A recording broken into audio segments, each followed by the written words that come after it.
When I was in South Africa, I picked up this little saying by Arnold Bennett on time. And you won't have time to write it all down, but just let me read it for you. And it'll be on the set of cassettes that you're getting for the weekend. And it says, by Arnold Bennett, "Time is the inexplicable raw material of everything. With it, all is possible. Without it, nothing. The supply of time is truly a daily miracle, an affair genuinely astonishing when one examines it. You wake up in the morning and lo, your purse is magically filled with 24 hours of the unmanufactured tissue of the universe of your life. It is yours. It is the most precious of possessions. No one can take it from you. It is unstealable. And no one receives either more or less than you receive. In the realm of time, there is no aristocracy of wealth and no aristocracy of intellect. Genius is never rewarded by even an extra hour a day. And there is no punishment. Waste your infinitely previous commodity as much as you will, and the supply will never be withheld from you. Moreover, you cannot draw on the future. Impossible to get into debt. You can only waste the passing moment. You cannot waste tomorrow. It is kept for you. You cannot waste the next hour. It is kept for you. I have said the affair was a genuine miracle. Is it not? You have to live on this 24 hours of daily time. Out of it, you have to spend health, pleasure, money, content, respect, and the evolution of your immortal soul. Its right use, its most effective use, is a matter of the highest urgency and of the most thrilling actuality. All depends on that. Your happiness, the elusive prize that you are all clutching for, my friends, depends on that. If one cannot arrange that an income of 24 hours shall exactly cover all proper items of expenditure, one does muddle one's whole life indefinitely. We shall never have any more time. We have, and we have always had, all the time there is.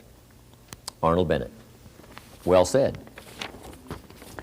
Okay, time management. We're going to cover a whole lot of material here. Daniel's going to finish up with game plans, but let me give you just a few tips on time management essentials.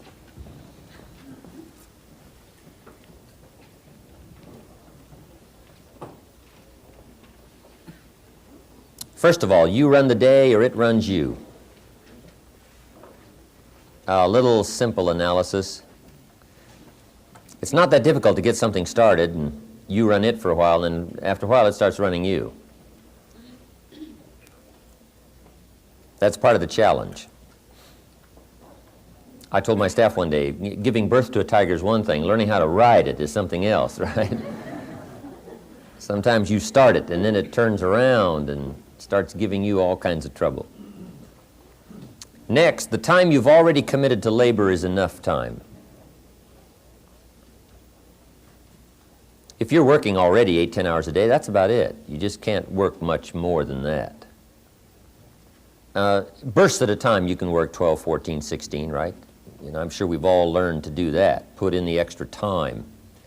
But after a while, you pretty well have to put your life in balance, or your health is in jeopardy, and your heart's in jeopardy, your blood pressure is in jeopardy, a lot of things, if you don't stay in balance.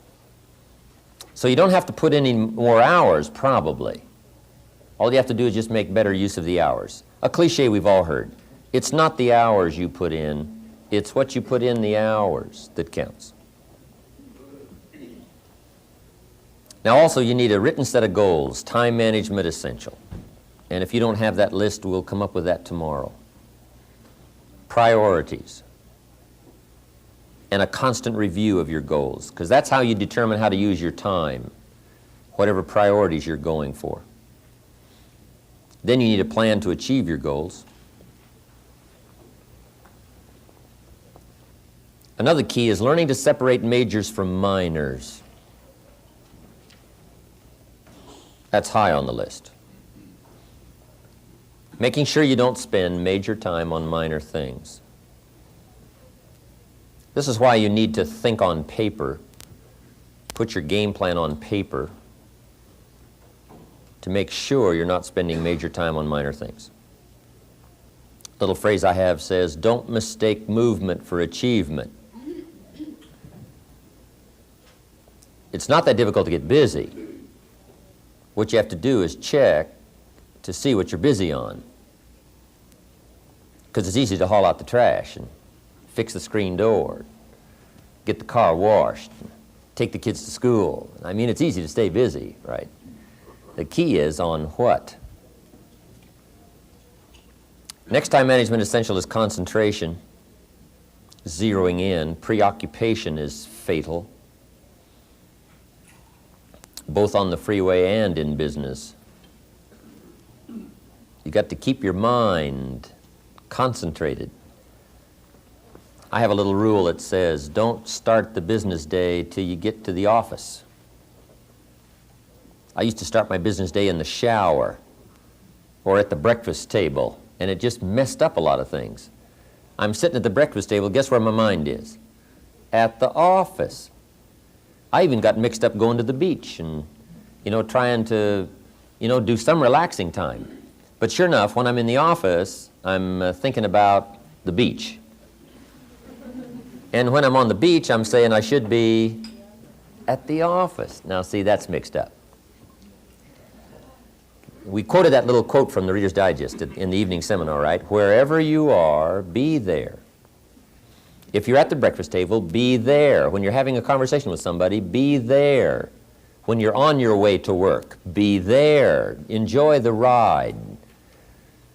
Take a look around you. What's going on? Study human nature. What's happening? Be there. And then when you get to the office, go for it. Next time management essential is learn to say no.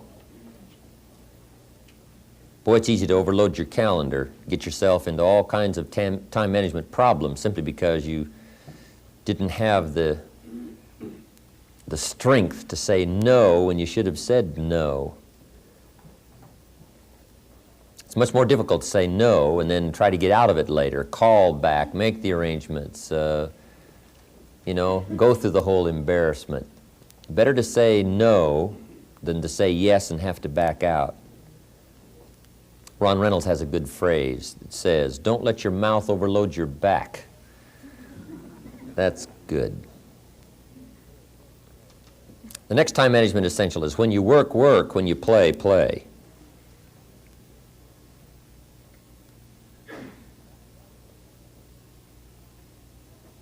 That one I learned the hard way. See, if you're going to put in a day, just put in the whole day. And if you're going to take some time off, take it all off. Right? Take the whole day off. If you're going to work a day, work a good, long, hard day. If you're going to play, play, play all day. Either work all day or play all day. Because guess what? If you're going to knock off at 3 and go play, guess what you're thinking about all morning? Right? Knocking off at 3 o'clock. I mean, it just, it's one of those things. It's hard to zero in on something and make it productive if you're making plans to do something else. Now, part of this depends on what you do and depends on your work schedule and the job you have and the business you have, right? I understand that. Everything we're talking about these 2 days needs to be altered and monitored and worked around to fit your particular situation. I understand that. I have a builder friend of mine up in San Jose. His name is Peter Paulson. Peter's got it down pat. Peter works a week and takes off a week. That's the way he's got it arranged. He's a builder. Now, it's kind of clever, though. See, he works 5 days, takes off 9. That's a little... He says work a week, take off a week, yeah, but it's really 5 and 9. Because it's 5, and then it's a weekend, and 5 days, and another weekend, right? So, but what Peter does, the 5 days he puts in, he works, 14, 16 hours, almost around the clock, keeps 2 or 3 secretaries going, gives all the orders, the accountants, the superintendents, the builders, the whole thing, gets it all arranged, and works around the clock for 5 days, and then goes, takes off.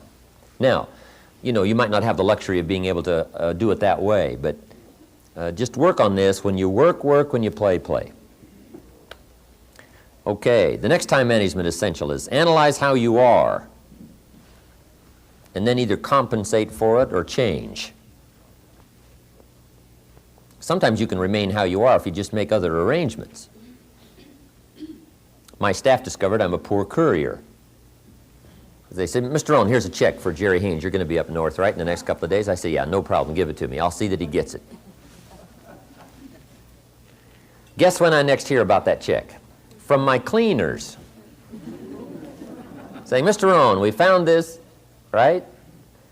Now, I say, look, I know I messed up that time, but, you know, next time I'll make sure. See, but it just doesn't work. I'm not good at it. So we've got a little rule at our office that says, don't give the chairman anything, right? Don't. It won't arrive. You know, he can talk good, but he's a poor courier. It won't get there. So you just got to analyze how you are and then make the compensations for it. Now, you can promise to change all you want, right? But if you're not going to, then make the other arrangements. I finally got somebody to help take care of reading financial statements and taking care of, you know, a lot of corporate business and matters that I promised I would do myself, but I just never did get it done. And it used to be terribly costly to me for IRS and taxes. Unbelievable. But I finally got somebody to take care of that. At first it was Miss Mary. Ron Reynolds now handles a lot of it, but Mary Nasarowicz, back in those other years, she did it for me. I found her. She's a legal secretary and had a real estate license, and she was just terribly bright, has my power of attorney, bought and sold property, did a lot of these things, argues with attorneys and sits down with the accountants and goes through stuff with the IRS. And she just got good at it. And she took care of a lot of things that bailed me out more than once. IRS says I owe them an extra $105,000 one year. I said, $105,000? They said, yes, all these bank accounts and things we can't reconcile. Sure enough, back in the old days, I'd have paid the $105. This time I say, Mary. So Mary puts all this stuff together. I think she made one trip to Texas, one trip to Florida, gathered up all this information, and she had done such a good job that now it's time to go to San Francisco, meet the IRS with the accountants and the attorneys and, you know, one of those sessions. And Miss Mary had done such a good job that when she finished, after about a 3-hour presentation, IRS said, Mr. Rohn, fortunate for you, we will strike the 105. Wow, Miss Mary gets a bonus, right? Wow. Incredible. So if you're not going to change, see, if you're not going to do it, even though you promise yourself year after year, just then make arrangements to see that it gets done. So analyze how you are. You know, if you're good at bookkeeping, then keep your books. If you're not, just don't keep promising. Just drop off all that mess, you know, twice a week or once a month in somebody's lap and say, here, figure this out and I'll pay you to do it. Sometimes for $100 a month or something, $50 a month, somebody will just, you know, calculate a lot of stuff for you. Just save yourself all the grief of promising and never doing it. So analyze how you are. That's very important. Next time management essential is beware of the telephone. Beware of the telephone, a useful tool, but it can also get you into trouble. We got a little careless one time for a period of time. The telephone bill got up to $12,000 a month. In California, I mean, that wasn't international, that was here. Unbelievable. So you got to watch the telephone, and also you got to watch the telephone on time management. Here's one way to use the telephone. Make sure you make an agenda before you make a call. Make a little list of what you're going to talk about before you call. Don't try to think and call out of your head. We've learned to do this international. When you're in South Africa talking to Italy, you got to have an agenda. Otherwise, the phone bill goes crazy. And when you talk to any of our guys right around the world, you can just hear them kind of going through this list. Tick, tick, tick, tick, tick, tick, tick. You know, how are you and how are the kids and how are you doing, right? A few little pleasantries. Here's what I want to talk to you about. Tick, tick, tick, right down through it. Wind up saying, hey, hope to see you very soon. Boom. But if you don't have this agenda, you wander around, talk about all kinds of things that probably aren't essential. And then you have that, at the end of the telephone conversation, you say, let's see, there was something else I was going to talk to you about. I can't think of it right now. If I think of it, I'll call you back. See, you just, great time waster. Also, when you make an agenda, it's really great when you come back to recall the conversation. Remember we talked about doing these 3 things? You say, no, we didn't go over that. Say, well, let me see. Oh, yeah. There it is in my log, the agenda of the telephone conversation. Okay, so use the telephone. Now you got to beware of the telephone at home too. Now you might have to have some business calls at home, but you got to be very careful. The phone can be an incredibly disturbing influence on family and social, personal life. So learn to regulate that. They got the phones now, you can just shut them off, right? When somebody calls, it just sounds like you're not there. You know, the phone just rings, but you don't hear it. I can just let the phone ring, but some people can't do that, right? I've had people over at my house, my phone rings. They say, aren't you going to answer your phone? I say, no, we're having lunch or whatever, right? So you got to answer your phone. I said, no, you don't. I've had them go answer my phones. They say, it's for you. I said, I imagine it is, yeah. Come on. I also found out when you got teenagers, they got to have a phone. Because the teenagers can't use the adult's phone. Otherwise, you become a message courier, and they stay on the phone. And when you got two daughters like I had, they've each got to have a phone. Two teenage daughters cannot use the same phone. For just a few dollars sometimes, you just save yourself a lot of hassle and a lot of trouble. And then finally we got the girls an answering service. Did. Otherwise, the parents become the answering service for the teenagers. You know, so do it not only for the convenience, but also for the prestige, right? Right? The girls say, call my service, right? I mean, really, it's neat. Just a few dollars a month, and you solve a lot of problems, have a lot of fun. It's part of lifestyle, right? How to spend your money. So, put the telephone thing together. Next, time management essential is have a certain time to solve problems. We found that helpful, especially in the business world.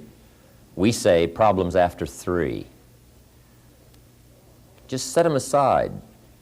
Now, you don't ignore them, but you just set them aside in a certain time frame. All the problem calls, you just call back after 3 o'clock and just go right through them. Now, also, in setting them aside till 3 o'clock, problem comes in at 9 o'clock. And you say, hey, 3 o'clock, Mr. Rohn's going to get on the phone and make all these problem calls, right? Call back all these answers. Guess what usually happens between 9 and 3? Somebody calls back and says, hey, tell him not to call. We've already got it worked out. But see, if you take that call when it comes, sure enough, now you got to spend time. We learn in sales training. People ask questions. You say, hey, save that till training class. Bring that question to training class. You just learn those time-saving things, so you don't have to cover the same things with each person. Okay. Next on time management is read all the books.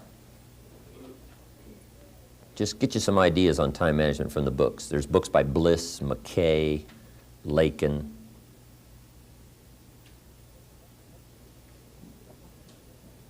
Because that's where you get the answers. Because everybody's got tailor-made situations that need different answers.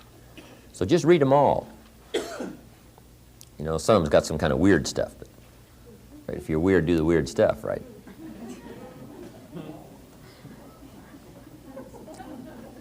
Whatever. Read it all. Next time management essential is be more alert. Part of the alertness is not only what's going on, but also be alert to looking at all your present procedures. You may have some old outdated procedures, stuff you've been doing for 5 years, and it's taken 10 hours instead of 1. Right? You could put it on a computer or something. You could just, you know, go through, because it's easy to just accumulate a lot of wasted time, wasted motion by not, you know, updating all of your stuff. You know, you don't have to use the old, you know, you don't have to use that anymore, right? The old calculators. They got the neat, easy stuff, right? Just go through and make sure you're not bogged down with some old, antiquated stuff that's wasting a lot of time. And then be more alert. Take a look at what's going around you. Say, hey, I've been going from here to there, and it's taking too much time. In sales management, we teach, don't go across town until you've gone across the street. Have they heard your story across the street? Guys, I got this hot prospect 40 miles away. It just probably isn't worth the time. It's too far. You know, the span of distance is too long. Just shorten up the span. So be alert as to those kind of time wasters. The last one here is ask questions. When you get ready to talk to somebody, ask some questions. It might save you a great deal of time. Because it's easy to talk to somebody for an hour and then discover you've been on the wrong subject. Right. Or maybe you're talking to the wrong person. Say, who are you? Oh, yeah, John, I forgot. You're talking about somebody else's problem. No, ask questions, then you can get right to the heart of the matter. And then after you've asked a couple of questions, ask a couple of more. Because you can ask somebody, hey, what's wrong? It's not going well, what's wrong? Guy says, well, I can't seem to get at it. And then you just go on, here's how you ought to get at it, and so on, when that's not really the problem. Most people at first don't disclose the real problem. Make sure you learn that in management. Most people at first don't disclose the real problem. They disclose the surface problem. Sometimes the real problem is the problem. Guy says, well, I got some problems at home. I said, oh, that's why you're not getting out there. I've been talking about hitting it when the real problem is something's wrong at home. Let's talk about that. See, just a couple of questions, and you just save yourself an hour. You save yourself talking too long about the wrong things just by asking the questions. Okay? And game plans, laying out 6 months, laying out a year. When you do business internationally, several corporations. We just formed our first Australian corporation. You just got to have game plans to lay all this stuff out. Otherwise, it just doesn't get done. Things get missed. Taxes don't get paid. The details don't get taken care of. You've got to learn to think on paper. And if there's one thing under time management we can get across that's major, that one is it.